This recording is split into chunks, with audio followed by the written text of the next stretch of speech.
Alam mo ba karamihan sa atin, may mabahong hininga. Bukod sa nagtututbrush ako, gumagamit pa ako ng tadaan! Ang tawag dito, interdental brush. Ayan siya. Ayan. So ito, tinuturo ko sa inyo kasi nga maganda yung kanyang quality, tsaka maliit lang talaga kumpara sa ibang ginagamit ko. So ito, hindi siya magkasya sa mga ngipin ko. So pag nilagay ko, pwede masira yung aking gilagid. So ito.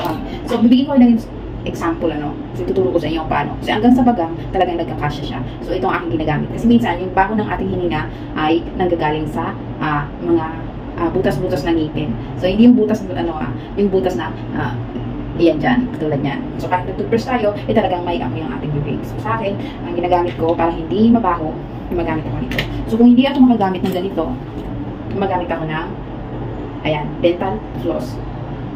Ayan.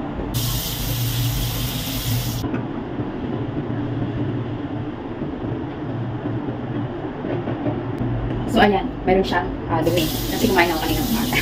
Ay kaninang tanghali pala. So ayan. Ito, kasyang-kasya sa mga butas. So hindi agad masisira yung gums mo at hindi siya bubuka. Kaya ito ang aking ginagamit. Pag itong ginamit ko ay hindi siya nagkakasya. So hanggang dyan lang siya sa ibabaw. So hindi siya na hanggang doon. So ito, pwede mo siyang ipasok doon sa bagang. Kasi usually, mabaho yung ating bagang dyan. Tulad yan. Ayan. Yan. Yelo-yelo. Sige ako nag-toothbrush ng tanghali. Magal lang. So ayun guys, para hindi mabaho ang ating bibig, bumili kayo ng ganito, Ayan. Talagang, ayan, So pag hindi naman, pagkagamit nyo, syempre, ugasan nyo lang tapos itago nyo. Pwede nyo gamitin at least once a week gumamit kayo or twice a week para hindi mabaho ang ating bibig. Kung hindi kayo makabili ng ganito, ito talagang manipis siya, Talagang kasya sa butas. Kahit talagang wala naman pang inyong ngipin, kakasya yan sa mga butas. So kung wala kayong ganito, hindi kayo makabili, makahanap ng ganito, pwede nyo gamitan ng dental floss. So ayan. Meron dito yung Colgate na dental floss.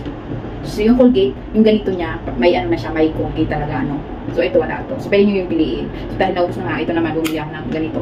Pinalitan ko. So ito. Ito, wag kayong gagamit ng sinuli dito. Ang gamitin nyo. Dental floss. Kung wala kayong ganito, pwede kayong gumamit ng ganito, dental floss. Ito, dental brush. Ito naman, dental floss. So ayan. So gagamitin ko for example. So kahit sa bagang, kaya nyo gamitin ito. Ayan. Ayan. Tapos, ugasan lang. Tapos, ugasan lang ganyan. Lahat ng bagang nyo, lahat ng ngipin nyo, pletong ngipin, gumamit kayo ng ganito, Kaya ganito. So, ako dalawa ito ginagamit ko. So, ayan. So, lahat yan, nalilinis ko kahit hanggang dulo.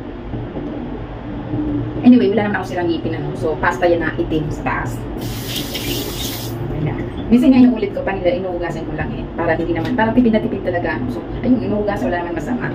Ayan, hanggat kaya pa. Pero minsan mga twice, ginagamit ko ito, Pwede naman, mas okay pa. Ayan. So, hindi mamamako. Pagkatapos nito, minsan, kasi dahil twice a week lang ako gumagamit, minsan nito, hindi ito, minsan ito, Pagkatapos niyan, dahil pagkatapos ko mag-ganon, nagmamouthwash ako.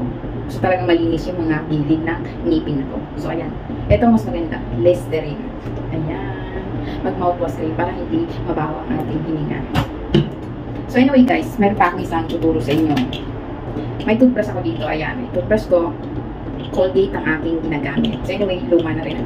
So ilang months na to, siguro lagos na to 3 months. So papalitan ko kasi bubulaklak na siya. So ayan. Pero ito hindi ko tinatapon. Inuhugasan ko siyang maigit para ipalit ko sa bago. So guys, ayan. Nagpapalit tayo ng toothbrush. So ayan. Nagiging bulaklak na yung ating toothbrush. Anyway, pwede pa yan, Pwede pa naman. Pero as long kung kaya yung magbili ng bago, palitan yung para hindi madamage sa kanyang gums. Or mga, alam nyo na, ayan. So, palitan siya ng bago. So, pink na ngayon. So, yung pink na to, pag nagtutoothbrush ako, etong toothbrush na Colgate, mas maganda. Alam niyo kung bakit? Pag naglagay ako ng toothpaste, ayan, bago rin ang aking toothpaste kasi paubos na yung isa. Tadaan! So, pag naglagay ako ng toothpaste, ayan. So, hindi naman karamihan, tamang lang. So, ayan. So, pag nag-toothbrush, itong Colgate na to ay maganda kasi meron siyang brush dito. Ang purpose nito ay pag nag-toothbrush ka, mababrush din ang mga gilagid nyo sa lahat ng area. So, ayan. So, subukan natin.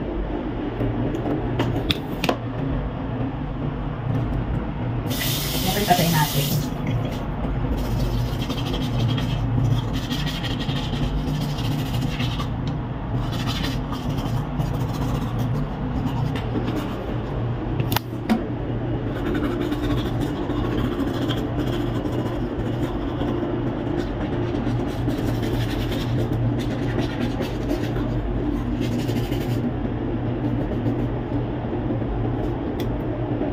So guys, eto, hindi ko to ginagamit pang toothbrush sa lips. Pero pwede naman kung kaya nyo, pero masyadong matalas. Pero hanggang maaari, mas maganda kung gamitin nyo yung eto. Kapag may bubbles ka, dyan na kayo maglagay ng ganyan. Hanggang sa dila.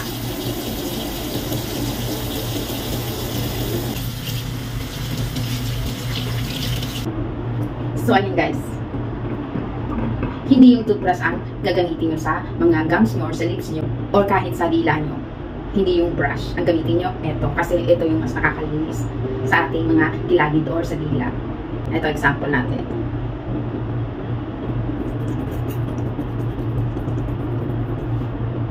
So, ayan. Talagang maganda siya panglinis. Ano siya, parang matalas yung rubber. Pero hindi naman totally matalas. Ayan. So ngayon guys, alam niyo na kung ano ang dapat natin gawin sa ating bibig para hindi mabaho ang ating hininga. So ayan. At para naman safe ang ating toothbrush at hindi daanan ng mga EPC or kung ano-ano mga dumadaan sa mga gilid-gilid, dapat lagi may takip. So ayan. So guys, tanda nyo, ito ang bibili nyo. Kulay blue siya, Watson. Tatak Watson yan. The best talaga siya guys.